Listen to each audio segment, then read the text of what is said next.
ઓછો કાઢે.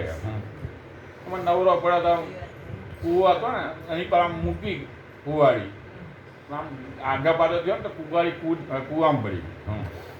આમ ભક્તિભાવ વાળો માણસ કૃષ્ણનો હશે જેમ આપણે બધા ભજન કરીએ છીએ ને એવા. ભગવાનને પ્રાર્થના કરી આજીવિકા મારી આના સિવાય તો મારો ધંધો ચાલે નહીં. એમ ભગવાનને પ્રાર્થના સાંભળીને ભગવાન પ્રસન્ન થયા. તો હું થયું ભાઈ ક્યાં કુવાડી પડી. ભગવાને ડૂબકી મારી પેલા હોનાની કુવાડી કાઢી. ભાઈ આ તારી સારી ભગવાન આ મારી નહીં. બીજી ડૂબકી મારી ફરી પાછી ચાંદીની કે કુવાડી કાઢી કે આ તારી કે આ મારી નહીં. ત્રીજી વખત પાછી ડૂબકી મારી ઓરિજિનલ જે લોખંડની તે કાઢી કે તો કે આ પ્રભુ આ મારી છે. ભગવાન ખુશ થઈ ગયા કે ઈમાનદાર માણસ છે એટલે ખુશ થઈ ગયા. એટલે કે ભાઈ આ બે તું રાખ ચાંદીની હોનાની. એટલે એ તો જો આની પરિસ્થિતિ વ્યવસ્થિત થઈ. થોડાક ટાઈમ પછી એની બૈરી પાછી કૂવામાં પડી. પાછી ભગવાનને પ્રાર્થના કરી કે ભાઈ હવે આ તો કુવાડી તમે કાઢી આપી હતી તો આ બૈરી પડી ગઈ તો કાઢી આપી.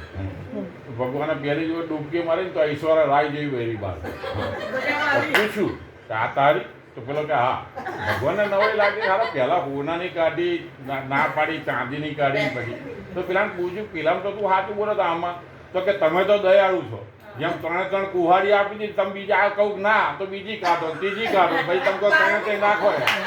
આ એક કુવાથી નહીં 3 કે રાખો એના કરતાં કે એકમાં જ આ પાડી દઈએ. હા